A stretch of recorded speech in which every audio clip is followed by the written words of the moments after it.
आम्ही राज्यातील शेतकऱ्यांसाठी कर्जमाफी योजना राबविण्याचे आश्वासन दिले होते। त्याकरिता समिती गठीत केली आहे।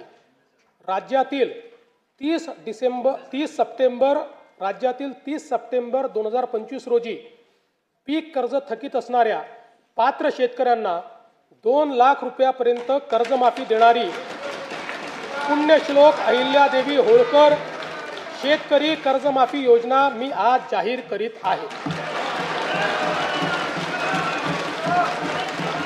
नानाभाऊ, राज्यातील नानाभाऊ ऐकायचं एक मिनिट।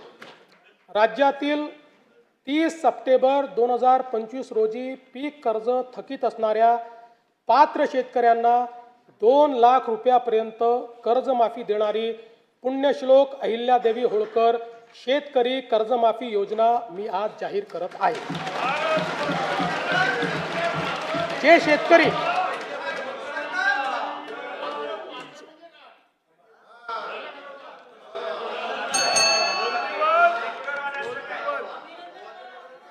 तुम्ही पण जाहीर केले तर पात्रच म्हटलं होतं, पात्रच म्हणावं लागतं, अपात्रांना देता येत नाही। ऐका पुढे, अजून संपलं नाही आहे। अरे अजून संपलं नाही, थांबा रे बाबा, शांत बसा, शांत बसा।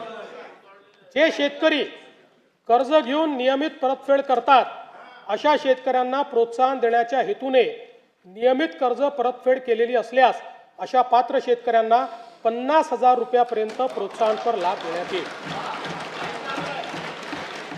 कर्जमाफी तसेच प्रोत्साहनपर लाभ देण्याबरोबर कोकणाला हे जास्त महत्त्वाचं आहे, कारण कोकणातले लोक सगळे कर्ज परत करतात। कर्जमाफी तसेच प्रोत्साहनपर लाभ देण्याबरोबरच राज्यातील बँकिंग यंत्रणा सक्षम असावी यासाठी समितीच्या शिफारसीतील निकषानुसार निर्णय घेण्यात येईल। शेतकरी वारंवार कर्जबाजारी न होता त्याला कायमस्वरूपी कर्जमुक्त करण्याचा शासनाचा संकल्प असून याबाबत समितीच्या शिफारसी अनुसार दीर्घकालीन उपाययोजना करण्यात येत आहेत।